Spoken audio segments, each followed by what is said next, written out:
할렐루야. 오늘도 이 복된 날을 주신 하나님께 감사드립니다. 오늘 하나님의 말씀은 창세기 32장 27절에서 31절까지입니다. 창세기 32장 27절에서 31절까지입니다. 다 같이 봉독하겠습니다. 그 사람이 그에게 이르되 네 이름이 무엇이냐? 그가 이르되 야곱이니이다.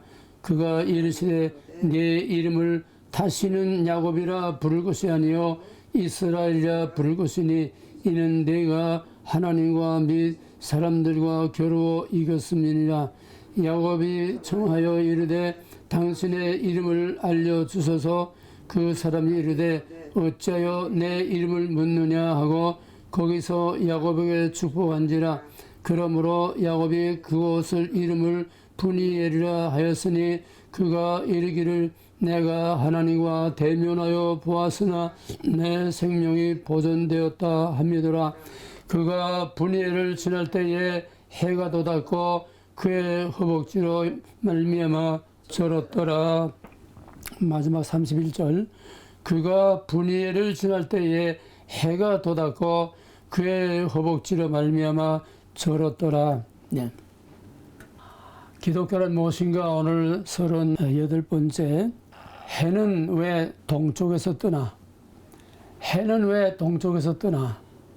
오늘 야곱의 이 체험을 통해서 하나님께서 무엇을 우리에게 계시하시고자 하는가 하는 깊은 뜻을 우리가 살펴보기를 바랍니다. 여기에 해는 왜 동방에서 뜨나? 구속사는 어둠에서 빛으로, 저녁에서 아침으로, 고난에서 영광으로, 죽음에서 생명으로. 본질은 똑같습니다. 말의 표현만 다르지 본질은 신약이나 구약이나 빛을 창조한 첫날이나 셀과 새 땅에 하나님의 영광의 빛이 비춰지는 성경의 마지막 셀과 새 땅이나 본질은 다 똑같습니다. 본질은 뭡니까? 빛입니다. 근데 이 빛이 어디서 오느냐? 빛이 동방에서 온다는 얘기입니다. 동방이라는 것은 빛을 나타냅니다. 동쪽은 언제나 희망을 나타냅니다. 동쪽은 말할 것도 없이 여명이 밝고 해가 떠오르는 아침이지요. 그러므로 동방은 빛이요, 아침이요, 희망이요, 약속이요, 또 동방에는 하나님이 계신 곳입니다. 그래서 예루살렘 성전도 제단이 동쪽을 향해 있고 모든 캐톨릭, 모든 성당들은 다 그 제단이 동쪽으로 향해 있고 그 제단 위에 찬란한 창문으로 형형색색의 빛이 아침에 쫙 비쳐 들어오는 그런 신비를 보이기 위해서 로만 캐톨릭의 모든 성당들은 다 제단이 동쪽에서 그 제단 위에 그 창문으로 비춰오도록 그렇게 되어 있습니다. 동쪽은 하나님이 계신 곳입니다. 또 동쪽에서 해가 떠오른다고 하는 것은 모든 곳에 만물이 새로워지고 어둠이 물러가고 새 날이 밝아오는, 모든 고통 물러가고 희망의 빛이 비춰지는 이 동쪽은 항상 하나님의 영광, 또 소망, 또 거기에 따르는 약속, 거기에 따르는 우리의 기대와 희망과 모든 것의 시작입니다. 그래서 신년에는 나팔절, 신년 중월 초하루는 나팔절, 금년 한 해는 하나님의 해다. 금년 한 해는 하나님을 위해서 사는 것이다. 금년 한 해는 하나님으로 말미암아 하나님 안에서 하나님께 영광을 돌려주며 사는 이 한 해가 몽땅 하나님의 해라는 나팔로 선포를 합니다. 또 매달 초하루에도 나팔로 이 한 달이 시작되는 것은 하나님으로 말미암아 시작되는 것이고 하나님을 위해서 있는 것이고 하나님 안에서 하나님으로 말미암아 하나님과 함께하는 이 새 달을 알리는 나팔로 한 달을 시작합니다. 빛이라고 하는 거, 아침이라고 하는 거, 이건 다 새롭게 시작하는 것을 말합니다. 말할 것도 없이 이것은 부활의 영광스러운 아침을 상징합니다. 그러므로 빛은 언제나 동방에서 떠오릅니다. 이사야 46장 11절에는 내가 동방에서 독수리를 부르며 먼 나라에서 나의 모략을 이룰 사람을 부를 것이라. 내가 말하였은즉 정령 이룰 것이요 경영하였은즉 정령 행하리라.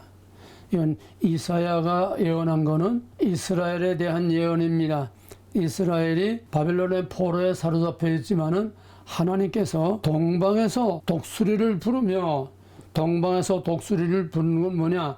또 하나님의 모든 모략을, 하나님의 계획을 이룰 사람, 동방에서 하나님의 계획을 이룰 사람, 동방에서 여호와를 영화롭게 할 하나님의 구원의 독수리를 보낸다는 것은 동방에서 고레스를 메시아의 상징으로 고레스를 일으켜서 고레스로 말미암아 사로잡힌 자들을 다 돌아오게 하는 동방의 빛으로 묘사하고 있습니다.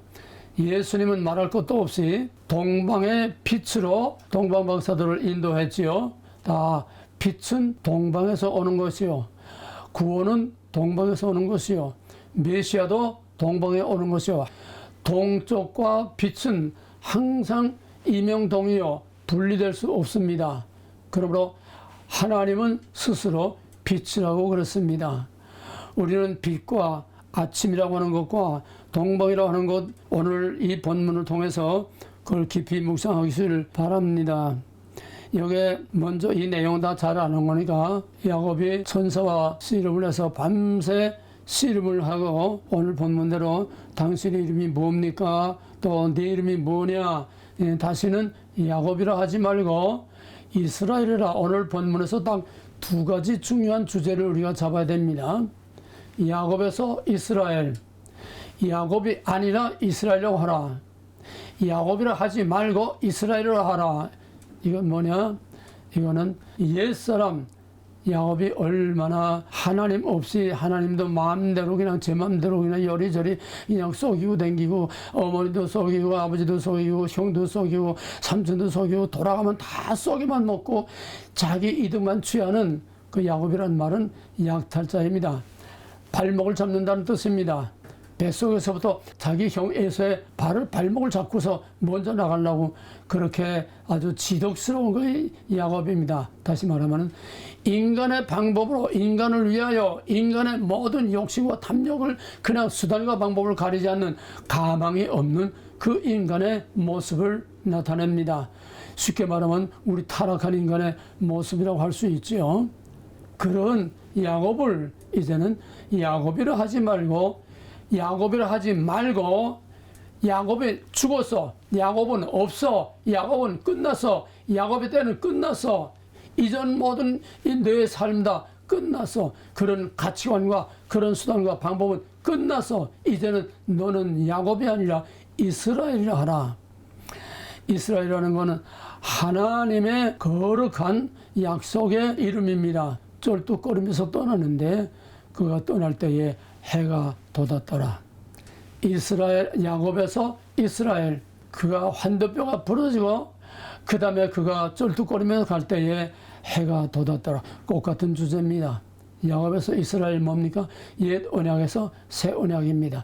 옛 사람에서 새 사람입니다. 옛 시대에서 새 시대입니다. 또 다리를 절었다는 건 뭡니까? 야곱은 끝난 겁니다. 야곱이 다리를 절었다는 것은 이 환도뼈 옆에 이거 고관절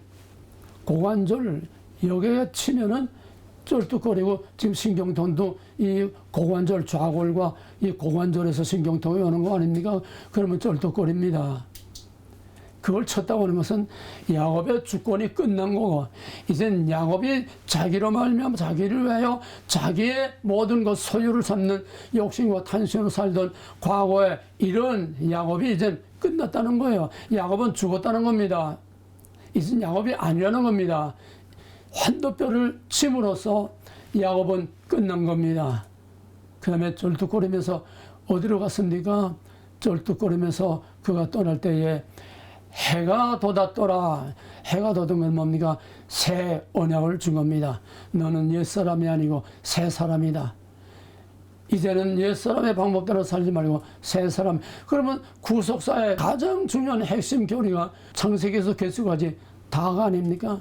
야곱 하나를 통해서 옛 언약이 뭐며 새 언약이 뭐며 하나님 밖의 삶이 뭐며 하나님 안의 삶이 뭐며 구속이란 무엇이며 구속받지 못한 사람은 무엇이며 옛 언약이란 뭐며 새 언약이란 뭐냐. 전 성경의 구속사의 원리가 오늘 야곱의 이 야복강 나루토에 씨름하는 이 장면에서 전 구속사가 다 계시되고 있는 것입니다. 그래서 우리는 이 본문에서 옛 언약과 새 언약, 옛 야곱과 새 이스라엘, 옛 야곱은 이제는 쫄뚝거리고 이제는 끝난 겁니다. 그러나 끝이 아니라 그 동시에 새로운 해가 떠올랐다고 하는 새로운 약속이 주어졌다고 하는 아침에 새 언약이 주어졌다고 하는 이 가장 중요한 전 성경의 꼭 같은 공통되는 주제입니다. 작년에 윤석열 대통령 취임식 엄청난 시대의 전환점입니다. 어둠에서 빛으로, 절망에서 희망으로, 캄캄한 흑암과 혼돈과 공허가 깊은 가운데서 빛이 있으라 빛이 나타난 것과 같은 하나님의 새 언약의 한 증거라고 우리는 보아서 틀림이 없는 줄로 압니다. 적어도 현재까지는 그렇습니다. 뭐 끝에 가서야 우리가 모르지만은 현재까지는 하나님께서 윤석열 대통령을 새 시대, 야곱의 시대가 아니라 이스라엘의 새 시대, 이제는 인간의 수단과 방법으로가 아니라 하나님의 수단과 방법으로 간다고 하는 새 언약을 우리에게 보여주신 것으로 보아서 틀림이 없는 줄로 압니다. 근데 그게 뭡니까? 참 신기하게도 그 시작할 무렵부터 거기에 무지개가 떴습니다. 무지개는 보통 활로 이렇게 뜨는데 그날의 무지개는 특별하게 옆으로 가로 이렇게 무지개가 떴는데 거기만이 아니라 창원에 저 동해안에 전국 사방에서 꽃 같은 모양의 무지개가 떴대요. 이게 보통 일입니까? 무지개는 뜰 수 있습니다. 뭐 언제 어디나 뭐 비 오고 나서 뜰 수 있습니다. 근데 청청 하늘에 고기만 구름이 딱 이렇게 옆으로 펴져가지고 그 구름의 빛이 무지개 빛으로 이렇게 비춰졌는데 여러분 다 사진을 뭐 수도 없이 봤으니까 다 내가 굳이 설명할 필요가 없습니다. 그런데 이게 저 창원에서도 동쪽에 강원도에서도 저 문산 저쪽에서도 여러 군데서 꽃같은 시간에 꽃같은 모양의 무지개가 떴다는 겁니다. 야곱이 판도뼈를 얻어맞고 과거로 야곱에서 이스라엘로 새 출발할 때에 해가 돋았더라. 하나님의 옛 시대, 새 시대, 옛 언약, 새 언약을 보여준 그 증거가 형태와 모양과 시대와 무대가 다를 뿐이지 똑같은 이미지로 오늘 한국의 하나님께서 야곱에서 이스라엘로 가는 옛 언약에서 새 언약으로 가는 흑암과 공허와 혼란과 혼돈에서 새로운 질서의 빛이 있는 영광스러운 새 아침을 맞는 새 언약의 시대로 하나님께서 우리에게 증거로 보여주셨다고 보아도 틀림이 없습니다. 이건 내 해석이 아니고 이거는 사실입니다. 누구나 수많은 모든 사람들이 다 보았던 팩트입니다. 오늘 이 본문의 해석은 내가 임의대로 멋대로 해석하는 그런 알레고리, 그런 영해가 아닙니다. 이거는 사실을 형태와 본질을 구별해서 본질과 원리는 똑같고 형태와 무대가 다르다는 거. 역사를 섭리하시는 하나님은 같은 하나님인데 야곱을 환도뼈를 쳐서 옛 야곱을 끝장내고 하야 그가 쩔뚝거리며 떠날 때에 그 분인에서 해가 돋아오르는 하나님의 새 언약의 약속을 주신 것이나 다 형태만 다르지 본질 원리는 똑같습니다. 그러면은 하나님은 왜 이렇게 가망이 없는 정말 인간치고도 아주 쓰레기, 요즘 속될 말을 흔히 말하면 아주 사기꾼에다가 아주 거짓말쟁이에다가 남의 거 뺏어먹고 썩여서 재배만 채우는 수단과 방법을 가리지 않고 베델에서 하나님을 만났음에도 불구하고 그 베델에서 외롭고 참 힘들고 고통스러운 고난에 그 두렵고 떨리는 그 길을 갈 때에는 거기서 하나님을 만나고 여기가 여호와의 전이요 여기가 하늘의 문이로다 그 돌에다가 기름을 붓고 거기서 베델이라 이름하였더라 그랬는데 돌아올 때는 수단과 방법을 가리지 않고 아내를 넷이나 거느리고 또 12 아들과 많은 양떼들을 삼촌을 쏘겨가면서 자기 양만 얼룩덜룩하게 물려다 근본적으로 하나님이 하신 일이지만은 야곱 개인을 볼 때는 그렇게 야비하고 또 거기서 자기의 정말 아버지와 할아버지 같은 그 삼촌을 몰래 도망쳐 나오지 않았습니까? 인간으로서는 가망이 없는 인간입니다. 하나님께서 왜 가망이 없는 그런 야곱을 택하셨느냐? 예정론에 들어가는 건데 예정은 하나님의 주권으로 하나님이 쉽게 말하면 내 맘이야. 내 맘이야. 말라기 1장 2절 3절 또 로마서 4장에서 바울 말한 것 같이 하나님이 처음부터 에서를 미워하고 야곱을 사랑했다고 그러고 리브가가 애를 가져서 그 해산을 대가 가가지고 이 속에서 애가 야곱과 에서가 막 그냥 서로 발길질을 하고 서로 먼저 나가겠다고 싸우고 다툴 때 리브가가 너무 아파서 하나님께 호소하지 않았습니까? 그때부터 뱃속에서부터 형의 발목을 잡고 겨나오는 이런 아주 약탈자 같은 그런 야곱을 하나님께서 왜 택했느냐? 그 창세기 보게 되면은 여호와께서 큰 자로 작은 자를 섬기게 하겠다 그랬습니다. 엽셉의 경우도 마찬가지죠. 큰 자로 작은 자를 섬기게 하겠다. 하나님의 예정입니다. 하나님께서 야곱을 택한 것은 하나님의 절대적인 주권적인 선택입니다. 구원은 하나님에게서 옵니다. 구원은 인간의 노력까지 되는 겁니다. 야곱이 구원받을 수 없습니다. 하나님이 택하신 이스라엘이래야 구원받을 수 있습니다. 언약 밖에는 구원이 없습니다. 언약 안에 선택과 약속이 있는 그 안에서 구원을 받는 거지 언약 밖에서는 임의대로 자기 의지대로 인간의 자유의지로 인간의 수단과 방법으로 절대로 구원받을 수 없습니다. 이거는 뭐 이렇게 뒤집으나 저렇게 뒤집으나 전 성경이 다 쫙 깔려있는 원리 아닙니까? 뭐 나는 자유의지다 뭐 무슨 뭐 예정이는 믿는다 안 믿는다 이따 어리석은 논쟁조차가 하나님께 불경하는 것이요 하나님을 믿지 않는 것입니다. 믿거나 말거나 사실입니다. 전 성경에 깔려져 있습니다. 전 성경에 인간의 자유로 구원받을 수 있다고 하는 행위구원과 자유의지로는 있을 수 없도록 창세기부터 아주 쐐기를 박아놨습니다. 야곱의 경우는 말할 것도 없지요. 왜 에서를 택하지 않는지 여러분 다 잘 알죠. 에서는 집안 온 살림을 다 도맡아서 하는 정말 성실하고 충성스러운 일꾼이요 효자입니다. 항상 그저 나가서 혼자서 사냥에다가 집안 식구 다 살림하고 아버지는 어머니를 그렇게 즐겁게 섬기고 에서처럼 성실한 사람이었습니다. 그러나 인간의 선과 인간의 선행과 인간의 공로와 인간의 노력과 인간의 자격과 장자라고 하는 인간의 기득권 이거 가지고 되는 게 아니라 하나님이 임의로 선택하심으로만 거기에 약속이 주어지고 그 약속에 따라서 하나님의 구원이 이루어진다고 하는 것입니다. 이스라엘 백성들이 광야에서 나올 때에 출애굽이라는 이름이 뭐냐 하면은 애굽에 내려간 야곱의 아들들의 이름은 이러이러하니 출애굽 1장 1절이 출애굽의 타이틀입니다.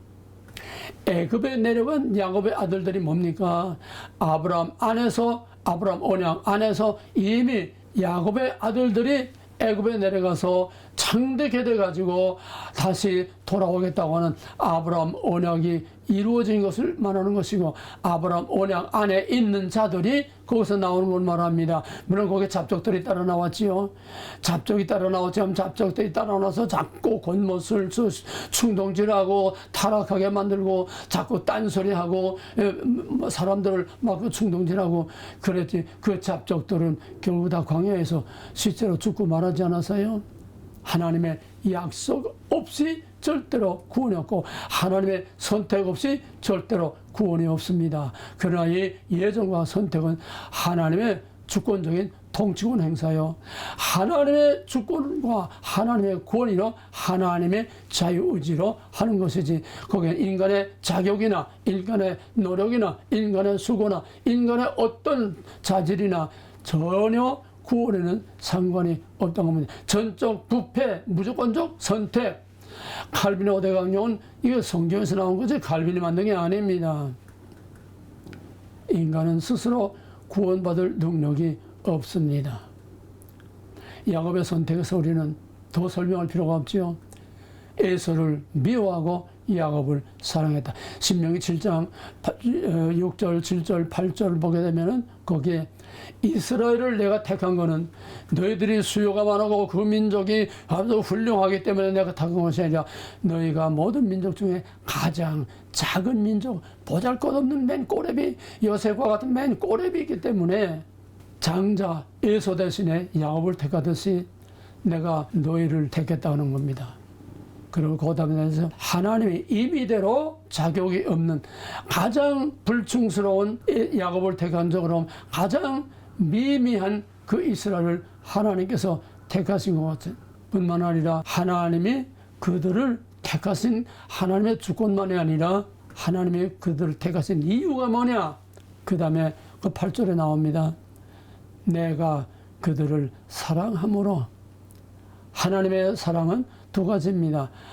예정과 선택과 약속에 주어지는 그런 사랑이 즉 창세 전에 하나님의 생명체에 기록하는 내가 누구를 택해서 누구를 내 백성 삼겠다고 하는 예정과 선택에 나타나는 하나님의 사랑을 우리는 아하브라고 합니다. 근원적인 사랑입니다. 신약의 아가페라는 거는 이거는 언약하고는 상관없는 헬라 문화에는 언약 사상이 없고 헬라어에는 그 언약을 나타낼 용어가 없으니까 그래서 최고의 사랑이라고 해서 아가페라고 했지만은 이거는 하나님의 본래의 근원적인 사랑을 표현하기에는 역부족입니다. 히브리어는 하나님이 계시하기 위해서 하나님이 하나님의 백성에게 주어진 독특한 계시적인 언어입니다. 그래서 히브리어에는 하나님의 사랑이 창세전의 예정과 선택에 나타나는 하나님의 주권적인 사랑과 언약에 나타나는 사랑을 아하베라고 그랬습니다. 그 아합으로 예정하고 선택하고 아합으로 예정하고 선택한 사람은 끝까지 하나님이 그 과정 속에서 책임을 집니다. 하나님의 언약을 성취해가는 과정 속에서 나타나는 사랑을 우리는 헤세드라고 합니다. 헤세드라는 건 애굽에서 그 백성들을 이끌어낸 것은 아브라함 안에서 하나님이 예정하고 선택하신 그 아브라함의 자손 야곱의 자손들을 거기서 이끌어내는 것입니다. 예정에 따라서 선택된 자를 이끌어내는 것입니다. 그런데 그들이 가나안 땅에 그냥 들어간 게 아니라 40년 동안을 그 험난하고 외롭고 아주 열악한 그런 광야 생활을 했습니다. 과정입니다. 하나님의 구원은 과정을 통해서 이루어집니다. 그 과정에는 순탄한 과정이 아니라 계속 하나님을 반역하고 얻어맞고 땅이 갈라지고 불이 나오고 아론의 두 아들 제사장들이나 그 자리에서 쳐서 그냥 죽고 온갖 험난한 일들이 많이 있었습니다. 그 백성들은 그저 사사건건 그냥 모세를 그냥 원망하고 돌로 치려고 그러고 우리가 애굽으로 돌아가자 하나님을 원망 이 모든 과정에도 불구하고 하나님이 주권적으로 예정하고 선택하고 약속한 그 약속에 따라서 아합의 사랑 때문에 끝까지 그 백성을 참고 또 참으면서 내가 이 백성 다 쓸어버리고 처음부터 아주 다시 시작하겠다. 모세와 밀고 땡겨 하면서 그래 내가 졌다. 또 한 발 물러나서고 이렇게 해서 끝까지 가나안 땅까지 하나님이 인도하신 과정 속에 나타나는 하나님의 사랑, 그것이 바로 헤세드의 사랑입니다. 하나님의 사랑을 모르고서는 성경을 백날 봐도 그거는 그저 누워서 또 뭐 그런 원인과 과정을 모르고 결과만 하나 딱 따먹는 이건 정말 말할 수 없이 어리석은 겁니다. 그래서 오직 예수 십자가만 말하는 거는 이거는 하나님의 은혜에 이건 3분의 1도 모르는 겁니다. 야곱을 이스라엘로 바꾸는 겁니다. 아합의 사랑입니다. 선택적인 사랑입니다. 그 다음에 해가 돋았더라. 그건 뭡니까? 이제부터 내가 갈 길에 내가 함께 하겠다.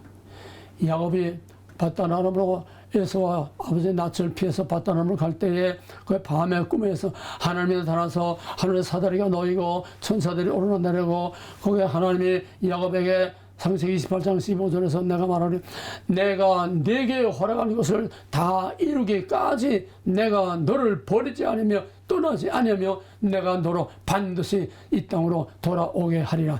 과정 속에서 하나님이 끝까지 책임지겠다는 얘기입니다. 우리가 흔히 말하는 견인교리라는 것은 하나님의 과정 속에서 또 참고 또 참고 우리의 모든 행위와 우리의 반역과 우리의 죄와 우리의 모든 그 가는 험난한 모든 우리의 모든 불완전한 것을 하나님께 다 감수하면서 참고 끝까지 우리를 책임지고 구원하시겠다고 하는 헤세드의 사랑 때문에 우리가 오늘까지도 숨을 쉬고 사는 것이고 오늘까지도 하나님의 이름을 이 더러운 입을 가지고 감히 부를 수 있는 거 헤세드의 사랑의 은혜입니다. 예수 그리스도는 헤세드의 사랑의 심볼입니다. 이런 하나님의 사랑 때문에 하나님의 주권으로 자격이 있는 장자, 기득권자, 당연한 에서를 하나님께서 제치시고 야곱을 택한 겁니다. 마루다 에서 모양만 바꾸지 꼭 같습니다. 성실하고 최선을 다해 하나님을 이 주님을 섬기려고 했습니다. 사실 객관적으로 보면 마리아야말로 정말 얄밉죠. 손가락에 물 하나 묻히지 않고 예수님 코앞에 앉아서 그냥 고조할 매조할 그냥 고르고 앉아있고 자기 언니는 혼자서 바빠서 그냥 돌아가는데 얼마나 얄밉습니까? 가장 성실하고 가장 자격 있고 가장 기득권이 있다고 말할 수 있는 언니에다가 또 그 성실성 하나님은 그걸 보지 않고 마리아를 택했습니다. 너도 잘하지만은 마리아가 참 좋은 거를 택했다. 하나님의 하시는 일은 인간의 기준으로 우리가 계산할 수 없습니다. 하나님이 당연히 기득권을 가진 장자요 당연한 에서를 제치고 아주 처음부터 예정 가운데서 야곱을 택한 것. 이게 야곱을 택한 이유입니다.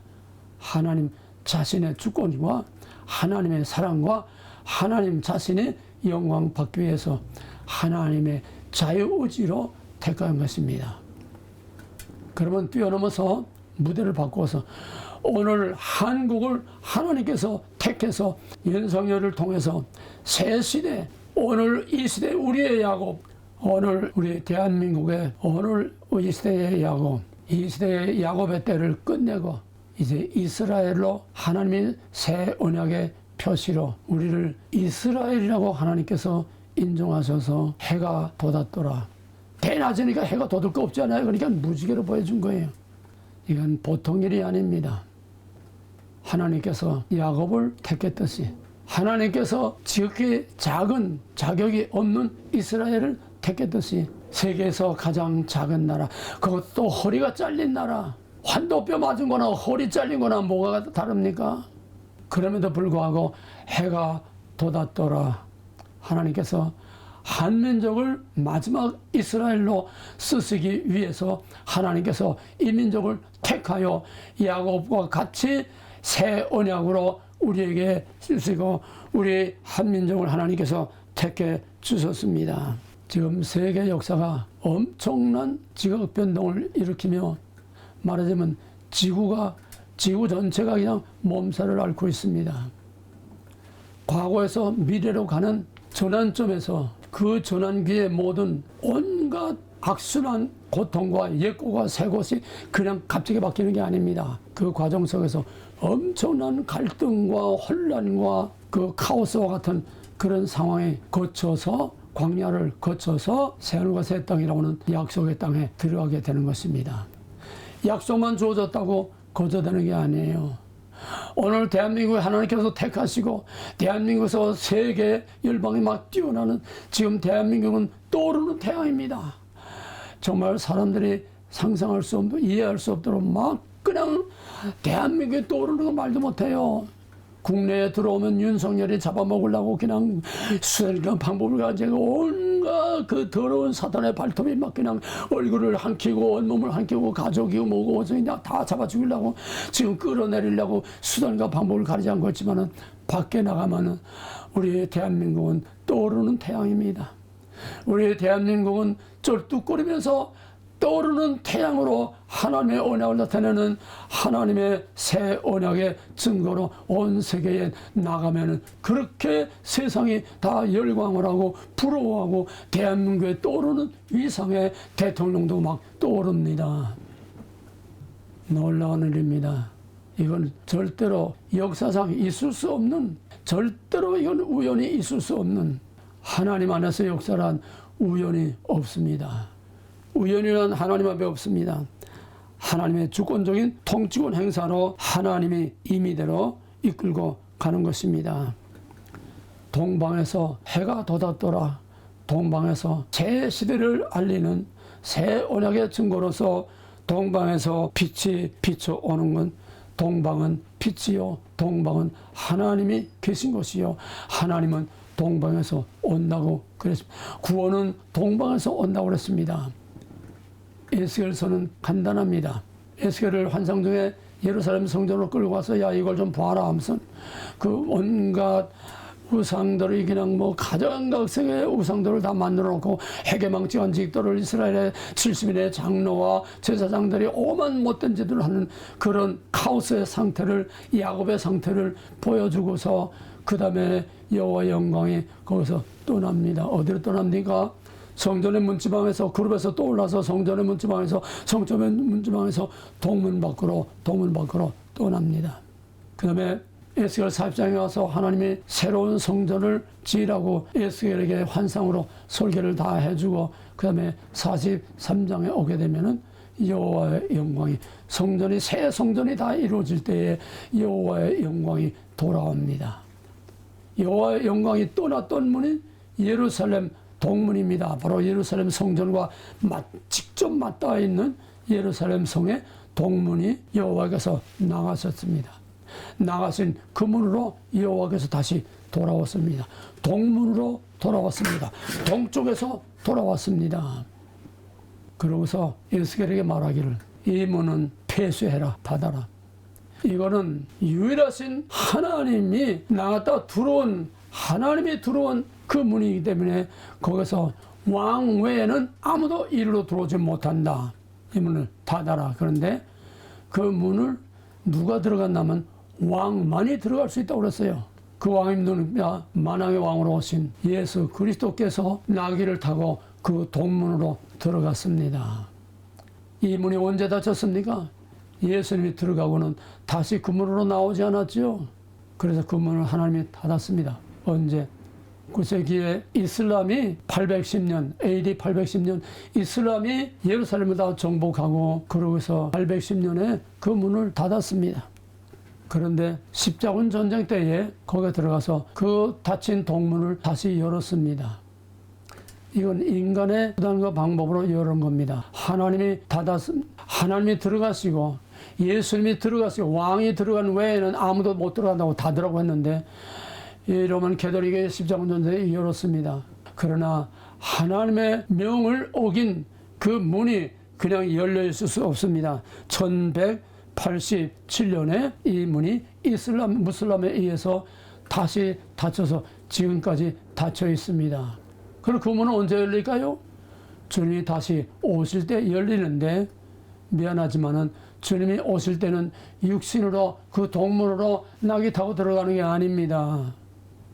예수님이 오실 때는 동방의 빛으로부터 오십니다. 우주적인 재림이지 물리적인 육체적인 그런 인간으로 그 문에 들어가는 게 아닙니다. 그러므로 그 동문은 예수님이 들어가고 나서는 영원히 그 동문은 다시 열리지 않습니다. 그럼 예수님이 어디로 옵니까? 동문으로 오는 게 아니라 동방의 별과 같이 동방의 빛으로 오는 것입니다. 그래서 하나님께서 우리 대한민국을 동방의 빛으로 이렇게 묘사를 했습니다. 타고올도 그렇지 않았어요? 동방의 조용한 나라, 동방의 희망의 나라, 바로 동방의 빛으로 떠오르는 우리 대한민국을 타고올도 간접적으로 이렇게 표현을 했습니다. 우리 대한민국이 지금 아무도 예상하지 못했고 아무도 생각하지 못한 모든 오늘의 역사들이 하나님의 특별 섭리가 아니고는 있을 수 없습니다. 참으로 여러분 가만히 묵상하고 생각해 보세요. 20세기까지와 21세기 전혀 모든 것이 다릅니다. 21세기까지는 오신 메시아의 시대입니다. 2000년 전에 오신 메시아의 시대입니다. 복음이 세계에 전파되는 이런 과정의 시대입니다. 그러나 21세기에 들어와서부터는 하나님이 직접 역사 속에서 직접 행동하시고 직접 간섭하시는 하나님의 때요, 이거는 오실 메시아의 때를 말하는 겁니다. 2000년 동안은 오신 메시아를 통한 구원의 복음을 전파하고 듣고 21세기부터는 이제는 오시는 메시아를 바라보는 소망의 믿음, 정말론적인 신앙으로 오시는 메시아를 받을 준비를 하는 것이 바로 21세기요. 하나님께서 구체적으로 직접적으로 인간의 역사에 직접 개입해서 전 세계 모든 열강들을 다 뒤죽박죽 흔들어 놓고 움직이는 21세기 들어와서부터 꿈틀꿈틀하면서 여기를 봐라, 여기를 봐라, look at here. 이제는 너희가 거기서 아성을 쌓고 세계를 다 지배하고 있지만 그때는 이제 야곱의 때는 이제 끝났어, 지나갔어. 이제는 동쪽에서 해가 돋아올라. 동쪽에서 구원의 빛이 와. 동쪽에서 하나님의 영광의 빛이 비춰. 이제는 동쪽을 바라보라는 겁니다. 그래서 어떻게 동쪽을 바라보겠습니까? 맨 처음에는 북한의 핵 때문에 뭐 트럼프하고 그냥 김정은하고 만나고 뭐 전 세계 뉴스가 전부 북한 핵 때문에 아시아의 극동, 동쪽 중에서 맨 동쪽 여기에다가 전 세계의 음악을 집중시키고 아주 클로즈업 했습니다. 여기를 봐라. 스포트라이트를 거기다 클로즈 했습니다. 근데 한국은 너무나 작아요. 세계 이슈가 되기에는 너무나 부족해요. 그러니까 그 다음에는 중국을 떠오르게 해가지고 중국을 크게 키워가지고 중국을 통해서, 이건 중국과 얽히지 않은 나라가 없습니다. 대한민국과 얽히지 않은 나라는 많아요. 그러나 중국과 얽히지 않은 나라가 없고 중국과 관계를 맺지 않고는 그 경제가 지탱될 수 없도록 전 세계가 다 중국에 다 걸려 있습니다. 그러니까 중국이야말로 3차 대전을 일으키느냐 아니냐, 온 세계의 운명이 거기에 집중됐기 때문에 중국을 통해서, 동전아를 통해서, 대만을 통해서 하나님께서 좀 더 큰 눈을 아시아 극동으로 집중을 시켰습니다. 그러나 그럼에도 불구하고 이 모든 것들은 다 과정 속에 나타나는 엑스트라입니다.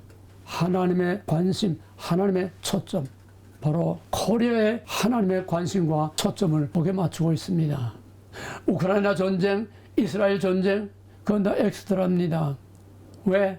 우리 대한민국이 그저 겨우겨우 그래도 그저 무역으로 경제가 좀 붕괴됐다고 하지만은 세계에 그렇게 큰 주목을 받지 못했어요. 근데 우크라이나 전쟁이 일어나면서 폴란드에서 한국의 무기를, 폴란드가 이제 우크라이나 전쟁으로 이제 러시아의 위기를 아주 몸으로 느끼니까 한국의 방산 무기를 막 그냥 뭐 떼거리를 그냥 한국에서 만든 건 다 그러더니다. 왜? 독일은 이제 30년 냉전이 끝난 평화시대에 모든 무기 만드는 그 공장들이 다 폐쇄되고 문 닫고 그냥 카메라코나도 하나씩 그냥 겨우 현상 유지하는데, 미국도 이제는 방산 모든 그 다 끌어대고 이제는 군함도 못 만들고 비행기도 그저 극소수로밖에 못 만듭니다.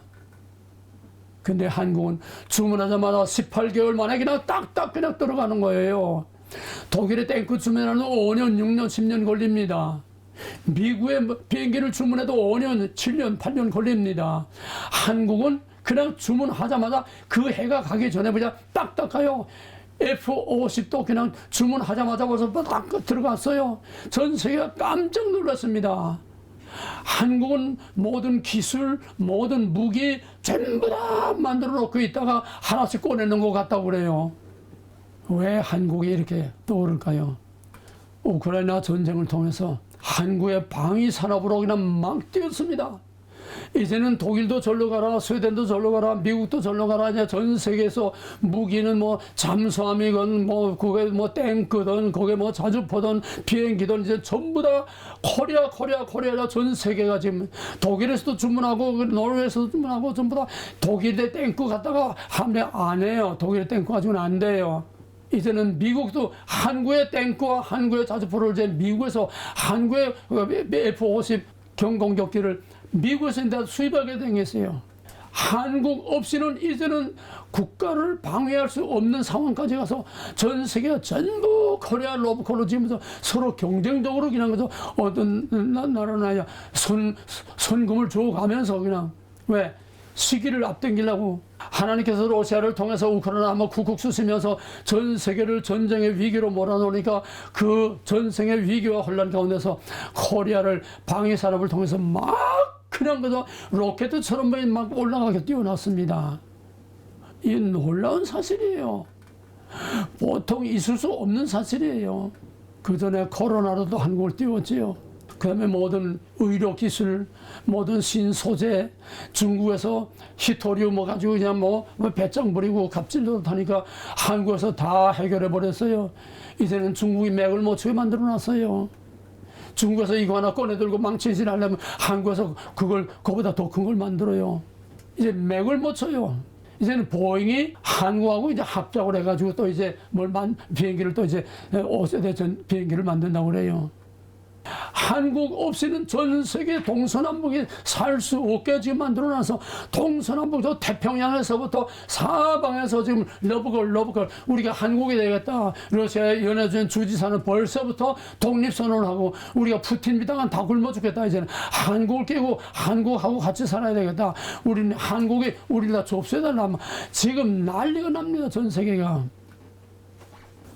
왜 이렇게 하나님의 전 세계 중에 한국만을 이렇게 그냥 역사적으로 있을 수 없는 엄청난 대사건으로 인공위성이 올라가는 것처럼 그렇게 한국만을 띄울까요?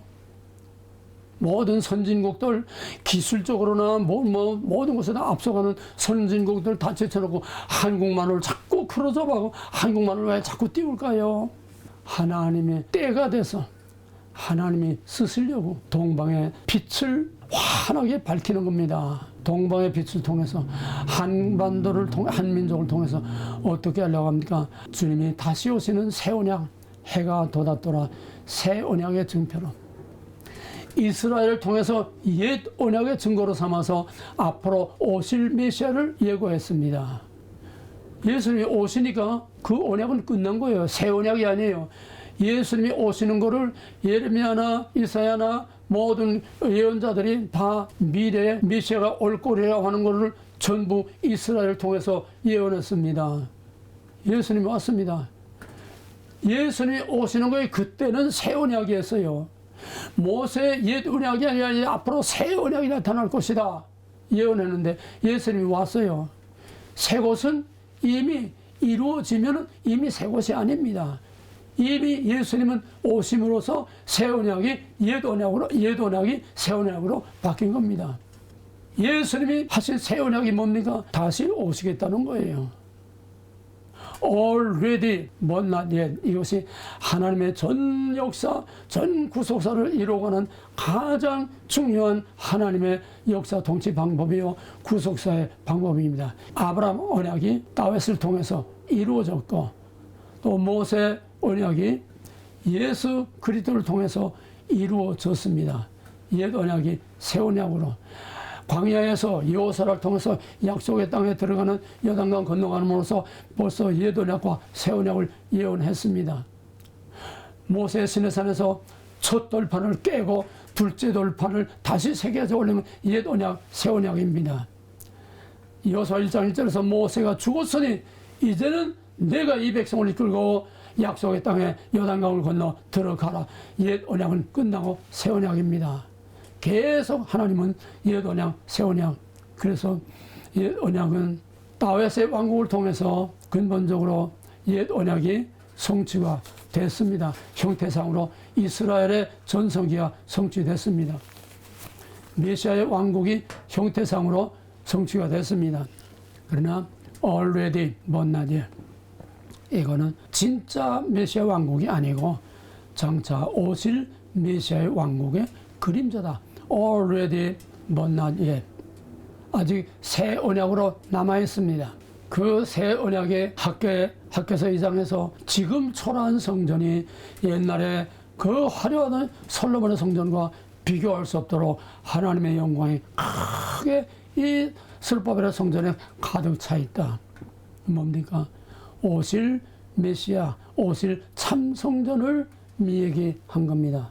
예수님이 오셨습니다. 참 성전이 다 이루어졌습니다. 참 제사가 다 끝났습니다. 옛 언약이 다 끝났습니다. 새 언약이 다 성취됐습니다. 그 다음에 예수님이 내가 다시 오겠다. 새 언약을 세우고 갔습니다. 그러나 예수님께서 오실 때 2000년까지는 오신 메시아를 믿는, 오신 메시아를 통한 구원을 믿는 옛 언약 안에 새 언약의 옛 언약으로 다시 돌아간 거죠. 새 언약은 미래입니다. 2000년까지는 오신 메시아를 통한 구원의 복음의 씨를 이스라엘을 통해서 보냈습니다. 예루살렘과 온니네와 사마리아 땅끝까지 이스라엘을 통해서 세계 복음의 씨를, 생명의 씨를, 구원의 씨를 뿌렸습니다. 이제는 21세기는 오실 메시아의 포커스를 맞추고 오실 메시아에 우리의 초점을 맞춰야 되는 바로 그런 시대이기 때문에 새로운 역사, 새 시대이기 때문에 21세기는 솟아오르는 여명의 태양이 솟아오르는 아침입니다. 그래서 21세기에는 하나님이 직접 역사 속에 개입하셨습니다. 예수님이 오시기 전에 지난번 다 설명했지만은 아수르, 바벨론, 메디아, 바사, 헬라, 로마를 통해서 하나님께서 오실 메시아를 준비한 것처럼 이제 마지막 때는 동서고금의 모든 미국, 중국, 러시아, 일본 할 것 없이 모든 동서고금의 열강들을, 선진국들을 다 들어 쓰셔서 이제 그들을 통해서 오실 메시아, 동방에 밝아오는 새로운 아침을 준비했는데 그때가 지금 바로 이때입니다. 이제는 우크라이나 이스라엘 전쟁을 통해서 이제는 미국의 패권이 점점 다 쇠퇴해 가고 있습니다. 아랍의 이스라엘 전쟁을 통해서 아랍이 지금 꿈틀거리고 있는데 거기에 미국이 지금 겁을 질려가지고 이란이 개입하면 미국이 개입 안 할 수도 없고 이란이 제발 개입하지 않게 이스라엘 전쟁 확대시키지 말라. 이스라엘은 나 몰라 그냥 막 들어갑니다. 이제는 미국이 오히려 두려워서 이란이 개입해서 전쟁이 커질까 봐 두려워서 지금 떠는 지경이고 중국이 대만을 침공한다니까 이제 미국이 겉으로는 뭐 어쩌자 하지만은 미국이 벌써 움츠리고 대만에서 미국 사람들을 철수시킬 훈련을 연습을 다 하고 지금 미국의 패권은 지금 점점 쪽으로 들어가고 달러의 권위도 점점 쪽으로 들어가고 미국의 패권 시대는 이제 벌써 해가 기울어가는 서쪽으로 기울어 갑니다. 유럽을 말할 것도 없이 미국하고 같이 지금 다 기울어 가는 거예요. 뭡니까? 우크라이나 전쟁에서 미국도 지금 미국만 혼자 지금 잡고 계속 바이든이 돈을 보낸다고 하는데 유럽에서는 이제 팔짱 끼고 이제 우리 돈 보낼 거 없어 이제. 유럽 한 발 물러섰습니다. 우크라이나 전쟁은 소강 상태에 들어갑니다. 보나마나 우크라이나 전쟁은 러시아의 승리로 끝나게 됩니다.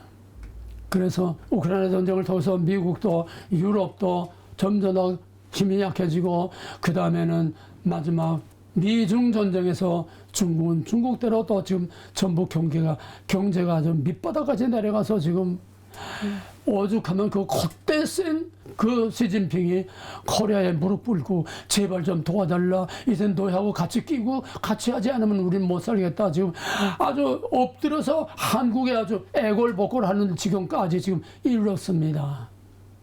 있을 수 없는 거예요. 어떻게 그 당당하고 그렇게 아주 큰 소리 빵빵 쳐서 갑질로 다던 중국, 미국, 유럽이 독일이 어떻게 콧대가 그렇게 내려갑니까? 이제는 옛 언약의 시대는 다 이제는 쪼그라들고 새 언약의 새로운 태양이 동쪽에서부터 떠오르는 시대입니다. 여호와의 날이 가까운 겁니다. 여호와의 영광의 빛이 비칠 날이 가까웠다는 겁니다. 이스라엘 통해서 오실 메시아를 말한 것처럼 이제는 우리 한민족을 통해서 이제 다시 오실 새 언약의 나팔소리로 하나님이 쓰시는 겁니다. 여러분 형태를 통해서 그 속에 하나님이 움직이는 것을 정확하게 꿰뚫어 볼 수 있어야 됩니다.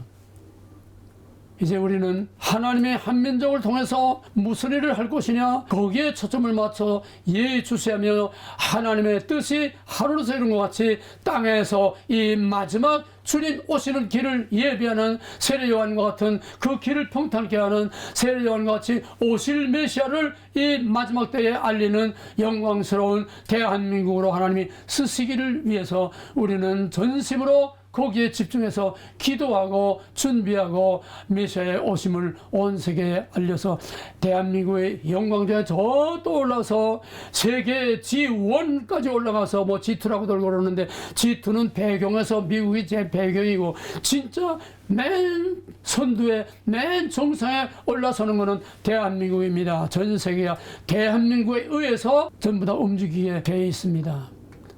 이게 왜입니까? 대한민국이 위대해서 대한민국을 높이는 것이 아니라 대한민국을 통해서 오실 메시아, 임박한 메시아, 지금 가까이 오고 계시는 메시아, 세례 요한의 외침을 대한민국을 통해서 온 세계에 그 국력과 위상과 그 대한민국의 파워를 가지고 온 세계에 복음을 전하는 지금 한류 지금 한국을 담지 못해서 한국어를 배우지 못해서 지금 뭐 어디서 뭐 인도에서 어디서 가는 한국어 클래스를 뭐 30몇 뭐 집안도 뭐 2,000명이 왔다고 그래요. 미국이나 유럽이나 저 전 세계가 지금 동남아고 할 거 없이 코리아 붐으로 지금 한국하고 같이 되겠다. 차라리 우리가 한국이 됐으면 좋겠다. 지금 난리가 나고 있습니다.